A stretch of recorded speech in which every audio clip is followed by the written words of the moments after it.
주님의 은혜와 평강이 여러분들과 함께 하기를 바랍니다.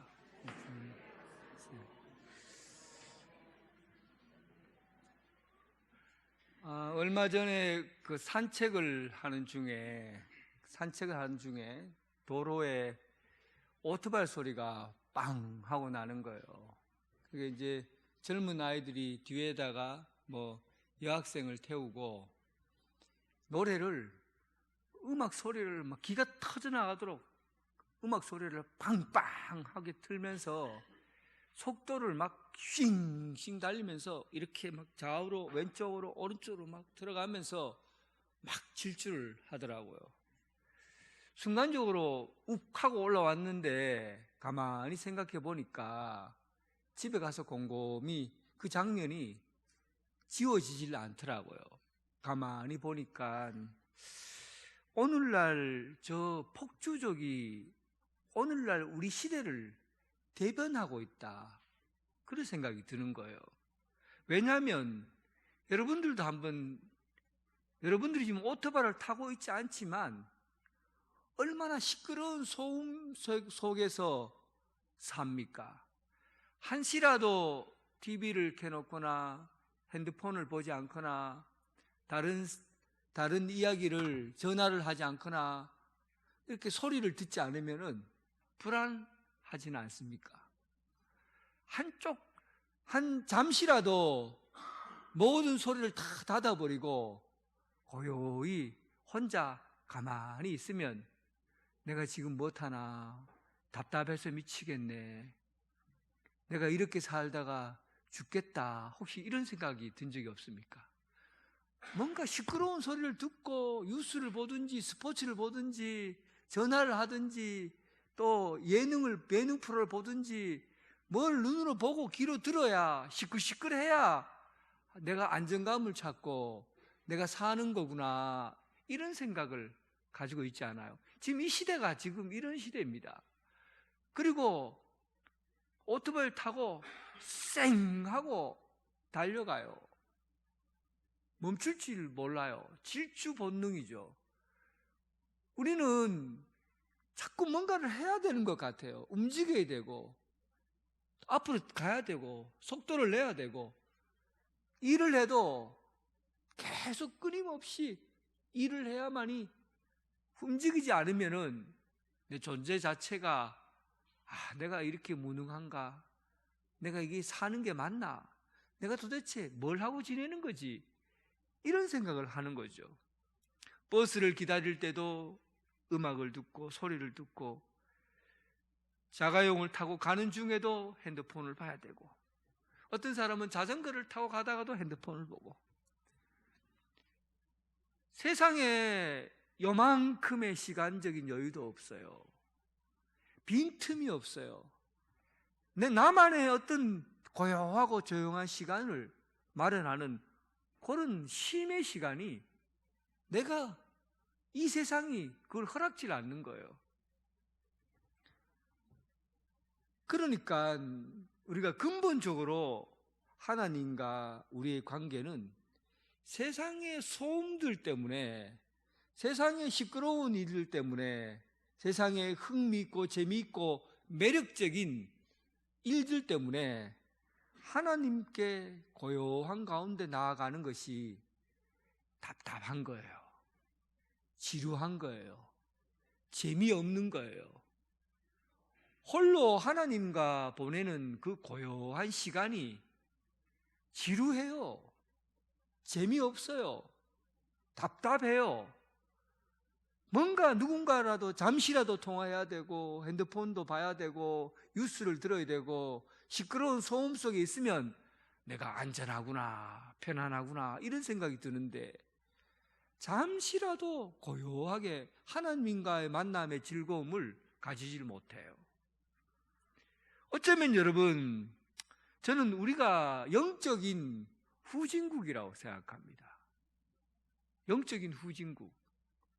하나님과의 시간을 즐거워하고 하나님과 보내는 시간이 가장 좋고 가장 즐겁고 행복한 시간으로 되어진 사람은 영적인 선진국에 있는 사람이에요. 하나님 안에서의 인간이 가장 즐겁잖아요. 그런데 우리는 하나님 안에서 누리는 즐거움이 이제는 지루한 거예요. 답답한 거예요. 잠시 예배 드리는 것도 못 참아요. 이런 시간이 우리에게 우리 일생의 삶이 되어버린 거죠. 오늘은 여러분, 이 아이성에서의 일어난 전투와 또 여리고성에서 일어나는 전투에서 이 이스라엘 백성들이 얼마나 흥분했을까요? 여리고성을 하루에 한 바퀴씩 6일 동안 돌고 마지막 7일 때 7바퀴 돌면서 뿌 하는 나팔 소리가 들리가 전부 다가 와 소리치니까 거대한 성읍이 무너져 버렸어요. 그때 그 기쁨이 얼마나 컸겠어요. 저 성이 무너졌다. 아이성을 쳐들어갈 때는 정말 세련된 작전을 펼쳤잖아요. 먼저 밤 늦게까지 잠도 자지 못하고 산길을 계속 걸어서 그리고는 하루 밤새도록 걷고 나서 그리고 몰래 성 옆에 매복해 숨어 있고, 여호수아는 3만 명의 군인을 데리고 정문 앞에 나가서 기슭에서 탁 내려오면서 저놈들 봐라, 저기 기슭에서 미끄러져서 넘어지겠구나, 당장 말을 타고 저놈들 잡아야지 하고 성문을 활짝 열고 거기에 베델에 있는 군인들, 아이성에 있는 군인들이 합쳐갖고 쳐들어왔어요. 그때 여호수아는 도망치듯이 도망쳤고, 그리고 어느 정도 도망쳤을 때 성문이 활짝 열린 걸 알고 매복해 있는 군인들이 성을 점령해 버렸어요. 이런 아름다운 전쟁 이야기, 그 가운데서 승리를 경험했던 그 매력, 흥분, 이런 감동을 잊을 수가 없어요. 이렇게 살맛나는 세상을 경험하고 참 기쁘고 매력적이고 흥분된 일들을 경험하고 난 이후에 이 사기가 쫙 올라가 있을 때 그럼 어떻게 됩니까? 그 다음 타자 나와라, 그 다음 나와라 하고는 막 그 다음 하고는 쭉 돌진해야 되잖아요. 그런데 오늘 본문에 보니까 하나님께서 이들의 방향을 다시 북쪽 40km 떨어진 곳으로 올라가라고 말씀하셔요. 그리고는 그곳에 에발산과 그리심산이 있는데 그 에발산과 그리심산에서 제단을 쌓고 예배를 드리고 하나님 말씀을 들으라고 합니다. 그렇게 시끄럽고 소음 가득하고 흥분과 재미와 즐거움이 가득했던 그 시간을 계속 이어가라고 하실 줄 알았는데 딱 멈추고, 모든 것을 다 멈추고, 그리고 그 시간 하나님 앞에 제단을 쌓고 예배를 드리고 그리고 말씀을 들으라. 에발산과 그리심산을 한번 보십시다. 이 산은 세겜이라는 마을에서 여러분들이 보는 데서 오른쪽 그리고 왼쪽 이렇게 그리심산과 에발산이 있어요. 해발 900m 정도 됩니다. 산세는 극한 대조를 보이고 있는데 그리심산이 아름다워 보입니까? 에발산이 아름다워 보입니까? 여러분들 눈에 보이기에. 예? 그리심산이 아름다워 보이죠. 이 그리심산은 머리카락이 많아요. 미안합니다. 머리카락 없는 분들 일부러 그런 거 아니에요. 그 그리심산은 나무가 아주 많아요. 그리고 이 산들이 능성이 아름다워서 이스라엘에서도 아름다운 산이라고, 명산이라고 불리는 산입니다. 그런데 에발산은 돌산이에요. 그리고 황무지, 나무들이 별로 나오지 않고 가시와 엉겅퀴가 산에 많이 있어요. 그러니까 산이 메마르고 가시와 엉겅퀴로 가득 찬 그런 산이 에발산이에요. 그러면 여러분들이 보기에 어떤 산이 축복의 산이고 어떤 산이 저주의 산입니까? 축복의 산은 당연히 그리심산이겠고 저주의 산은 에발산이에요. 그러면 전쟁에서 싸워서 그리고 이기고 난 다음에 그리고 와서 이제 제단을 쌓고 예배를 드리라고 하는데, 그러면 어느 곳을 하나님께서 선택해서 예배를 드리라고 했을까요? 에발산이겠습니까? 그리심산이겠습니까? 그렇죠.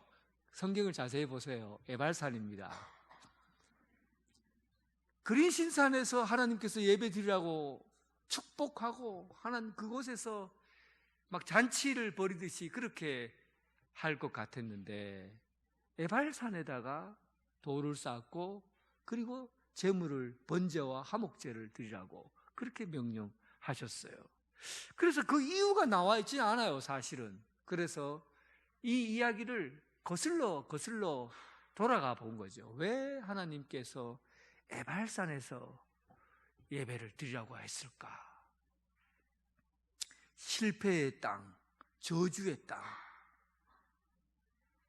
예수님께서 십자가를 지고 가셨을 때 골고다 아골 골짜기를 지나 골고다 언덕에 가셨어요. 그 아골 골짜기가 아간이 죽은 저주의 땅이잖아요. 그 저주의 땅에 예수님께서 십자가를 지고 가셨다고요. 분명히 여기에서는 의미가 있는 거죠. 실패의 땅, 저주의 땅. 왜 이곳으로 출발하셨을까? 이 땅은 항폐되고 저주하고 그런 땅인데, 아마도 제가 볼 때는 아이성을 점령하려고 할 때 3,000명만 데리고 올라가게 해주소서 하고 여호수아에게 얘기를 했잖아요. 그때 여호수아는 하나님과 교제도 하지 않고 하나님의 음성도 듣지 않고, 그래 너 뭐 조그만한 성 가서 밟아보라 하고는 3,000명을 보냈어요. 그런데 그 아이성에 있는 군인들에게 된탕 당하고는 30명의 사람들이 죽고 돌아왔잖아요. 그때 최초로 그들의 인생에서 실패를 경험한 겁니다. 여리고성에서도 큰 성공을 거두었고, 그 다음에 요단강을 건널 때도 쉽게 하나님께서 그 강을 건너게 하시고, 그리고 여리고성을 무너뜨려 주시고, 이 아이성조차도 이거는 뭐 간단한 문제인데 하나님께 기도하지 않고 자기 마음대로 선택한 것을 책임을 물으신 거예요. 인생의 실패를 경험한 거죠. 하나님께서는 그것을 그냥 정리하고 그냥 넘어가도록 하지 않으셨어요.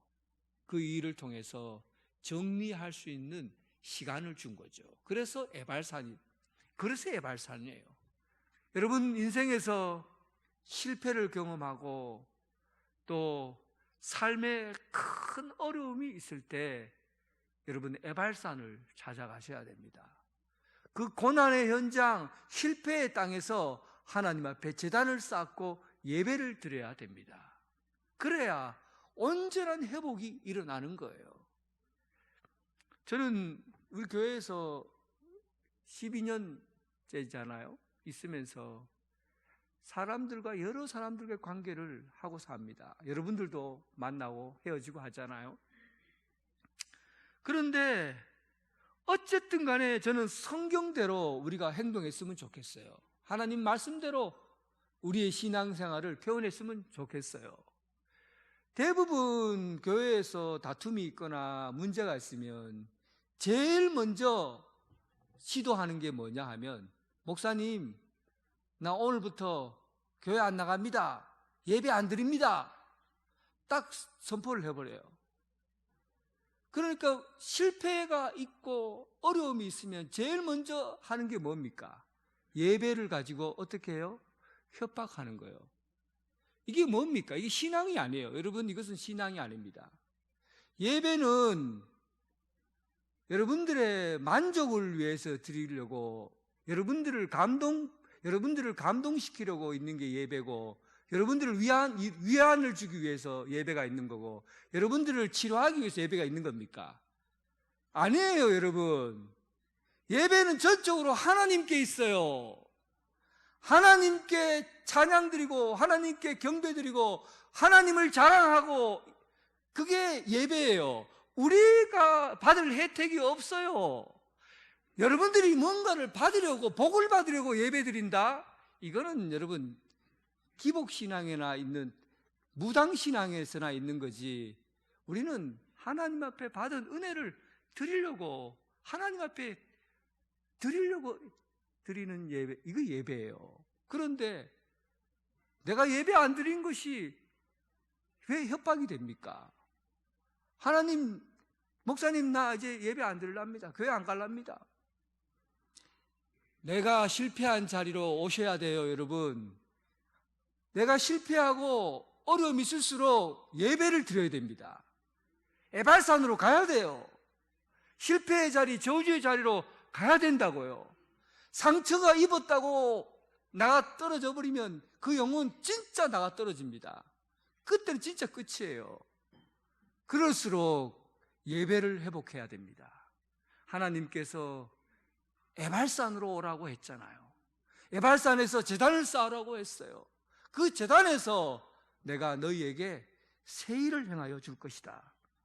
보십시오. 오늘 본문에는 나와 있지 않지만 이사야 43장에 보면 19절 20절에 보면 이렇게, 이사야가 이렇게 얘기를 했어요. 보라, 내가 새 일을 행하리니 이제 나타날 것이라.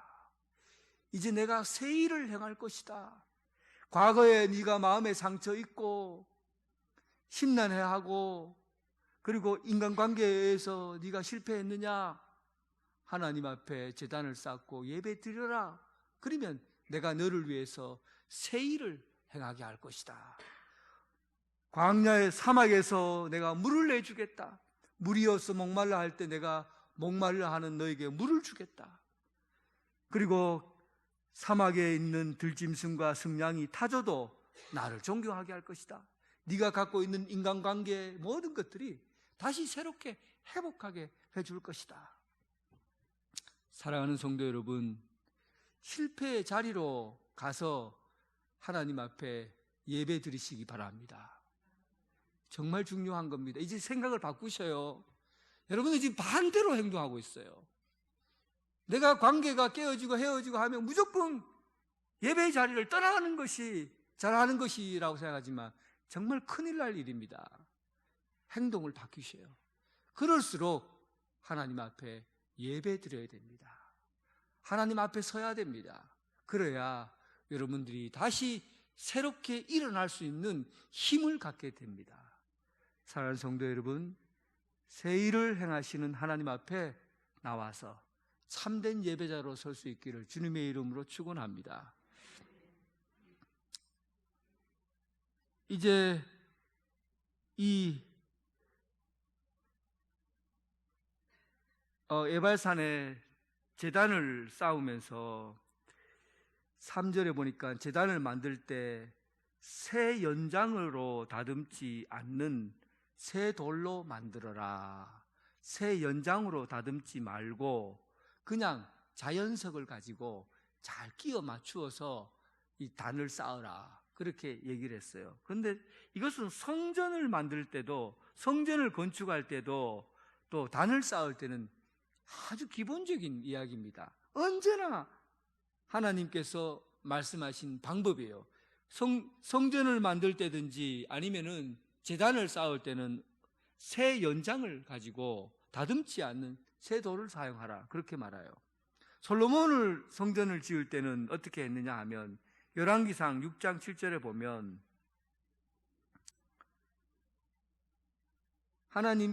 이들이 건축하는 동안에 방망이나 도끼나 모든 철 연장 소리가 들리지 않았다. 성전을 짓는데 방망이 소리나 철 소리나 도끼 소리나 철 연장 소리가 이 성전 안에서는 들리지 않았다고 그래요. 그러면 어떻게 했어요? 이게 새를 가지고 막 두드리고 쿵쿵쿵쿵거리고 하는 소리들이 이 거룩한 성전에서는 들려서는 안 된다는 거죠.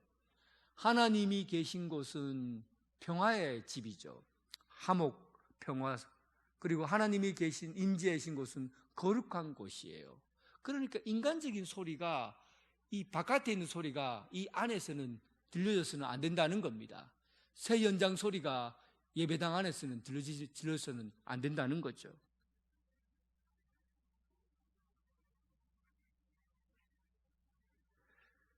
여러분, 자꾸 새 소리를 가지고 예배 드리려고 하면 안 됩니다. 교회 안에서는 새가 부딪히는 소리를 내서는 안 돼요. 새가 부딪히는 소리가 어떤 거예요?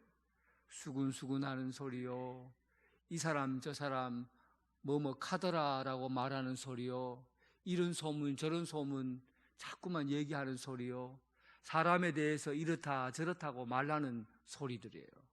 이런 소리들은 전부 새 연장을 가지고 때리는 소리들입니다. 이런 걸 가지고 교회 안에서 들어오면 안 돼요. 이런 소리들은 하나님께서 이곳에 계시고 하나님께서 이곳에 우리를 하나 되게 하시고 화목하게 하시는 이 공간이 바로 예배 드리는 이곳인데, 이곳에서 인간의 소리가 들려져서는 안 된다는 겁니다. 여러분, 오늘 우리가 주님 앞에 나올 때 새덩거리 좀 다 버리고 오세요. 주머니에 있는 거 다 버리세요. 아시겠습니까? 새덩거리 다 버리세요. 세상 이야기를 가지고, 사람들 이야기를 가지고 수근수근하는 그런 얘기를 가지고 자꾸 교회에 오면 안 됩니다. 이곳은 거룩한 곳이고 하나님의 임재가 있는 곳이에요. 이곳에서는 세상의 망치 소리, 새 소리, 도끼 소리가 들려지면 안 돼요. 사람의 소리가 들려지는 곳이 아닙니다. 하나님의 말씀이 들려지는 소리, 하나님 앞에 울려지는 찬양의 소리, 이런 소리들이 가득한 곳이 되어야 합니다. 시편 98편 8절에 보면 여호와 앞에서 큰 물이 박수치을지어다, 산악이 함께 즐거이 노래할지어다. 여호와 앞에서 큰 소리 치는 사람들은, 큰 소리 치는 게 누구예요? 파도들, 강물들이 박수를 쳐요. 그리고 나무들이, 산들이 소리를 쳐요. 이런 자연의 소리는 하나님이 다 받으시겠다는 겁니다. 자연의 소리가 하나님은 그들을 통해서 받으시는 거예요. 우리가 하나님 앞에 드려지는 새 소리가 아니라 자연의 소리가 뭡니까? 여러분들이 들려줘야 될 자연의 소리가 뭐예요? 하나님께 찬양하는 소리입니다. 우리가 드려줘야 될 자연의 소리는 하나님 앞에 찬양하는 소리밖에 없어요. 오늘 여러분, 이 공간은 새 소리를 통해서 들려지는 소리가 아니라, 새 연장을 사용하는 소리가 아니라 하나님 앞에 찬양하는 소리로 가득 채워지는 아름다운 성전, 아름다운 교회 되길 주님의 이름으로 축원합니다.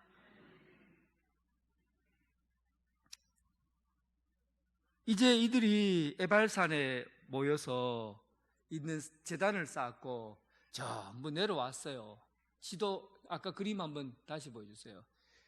에발산에서 단을 쌓고, 그리고 거다가 단에다가 이제 하나님의 말씀을 다 새기고, 그리고 거기 있는 사람들도 다 내려왔어요. 내려와서 세겜이라는 곳에다가 어린아이, 어른, 그리고 이방인들까지 전부 합쳐서 한 곳에 다 모였습니다. 세겜이라는 곳에 모였어요. 산이 이렇게 북쪽, 남쪽으로 이렇게 있잖아요. 둘이 있고. 그래서 세겜에 모였어요. 저기 모여서 소리를 한번 야 하면요, 어떤 효과가 있냐면, 로마 시대에 광장 있잖아요. 이렇게 의자 놓고 이렇게 앉아서 영화 보는 그 광장과 같은 그런 형태가 되어요. 그러니까 저기서 20만 명이 다 앉아 있어도 소리를 치면은, 말씀을 전하면요, 사람들 말이 귀에 쏙쏙 들릴 정도로 그렇게 잘 되어 있어요. 음장시설이, 자연적인 음장시설이 잘 되어 있는 곳이에요.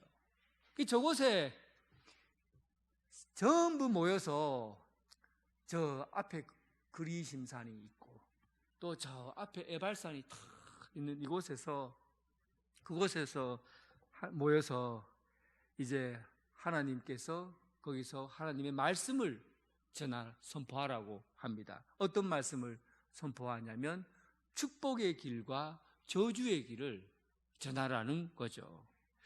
그래서 저게 도대체 왜 하나님께서는 저 산 밑에서 이런 시간을 가졌을까 하고 제가 또 곰곰이 생각해 봤어요.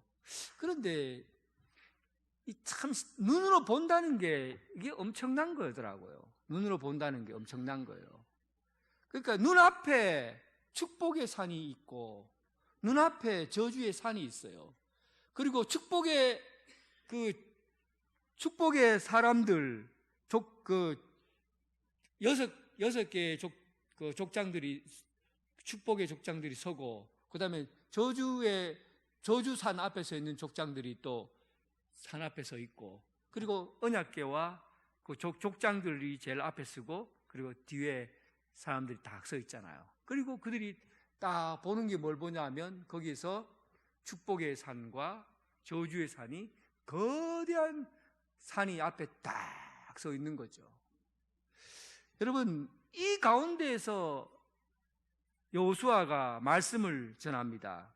제가 말씀을 간단하게 전해볼 테니까 여러분들도 그때 당시의 사람이라고 생각하고 그냥 들어보세요. 간단하게 전할 겁니다. 신명기 27장, 28장을 전했거든요. 신명기 27장, 28장. 27장 15절에서 26절까지는 12가지 저주의 말을 선포해요. 그러니까 이런 거죠.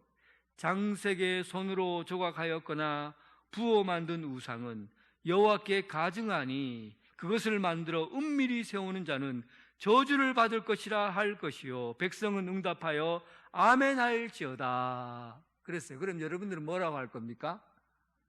아멘 해야 되죠. 아멘 그러죠. 그러면 이 아멘이 어떻게 들려질까요? 이거는 몰랐죠. 어떻게 들려질까요?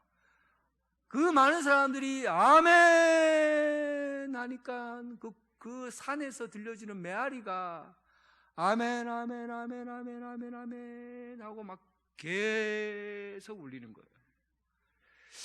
저렇게 하나님께서 이 산에서 왜 저렇게 하라고 했을까 생각해 보니까 하나님 앞에 서 있는 두 산 앞에 서 있는 우리는 이렇게 삶을 사는구나. 우리가 서 있는 이 땅은 거대한 하나님 말씀 앞에 서 있는 사람처럼 우리가 하나님 말씀 앞에서 전하면 그 말씀으로 응답하며 대답하며 사는 사람이 바로 우리가 사는 삶의 모습이라는 겁니다. 이것을 그대로 그림처럼 우리에게 보여주는 겁니다. 우리가 살아가야 될 삶의 방법이에요. 우리는 언제나 거대한 하나님 두 산이 눈에 보이듯이 큰 산, 그리심산과 에발산 앞에 서 있는 한 존재가 있듯이 내가 바로 하나님의 말씀 앞에 서 있는 거대한 말씀 앞에 서 있는 한 존재라는 사실이에요. 거기에 아멘 하고 대답하며 길을 선택하는 사람이 바로 우리가 사는 인생의 길입니다. 그런데 여기에 분명한 것은 이 길 앞에서 내가 어떤 길을 선택할 것인가는 나의 책임이에요. 하나님 말씀에 응답하고 축복의 길을 갈 것인가, 저주의 길을 갈 것인가, 그리고 그 길에 발걸음을 내딛는 것은 전부 나의 책임인 겁니다. 여러분들은 거대한 두 산 앞에 지금 서 있습니다. 하나님의 말씀이 언제나 우리 앞에 턱 서 있어요. 어떤 길을 가시겠습니까? 저주의 길에서 그 길을 걸어가다가 저주의 삶을 살겠습니까? 아니면 들어가도 복을 받고 나가도 복을 받고 밭에서 치는 그 양들도 복을 받고 여러분들이 걷는 그 땅도 복을 받고 어디서나 복의 길이 열려져 있는 그 복된 그 길을 여러분 걸어가시겠습니까? 오늘 우리 앞에 턱하니 서 있는 에발산과 축복의 산 앞에 여러분들이 결단하는 축복의 길 가는 여러분 되시길 주님의 이름으로 축원합니다.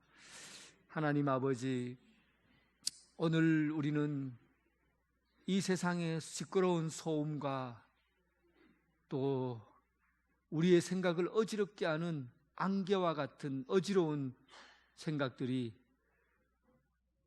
하나님의 음성을 저 우뚝 서 있는 에발산과 그림이신 산처럼 서 있는 하나님의 음성을 듣지 못하도록 우리를 혼란스럽게 합니다.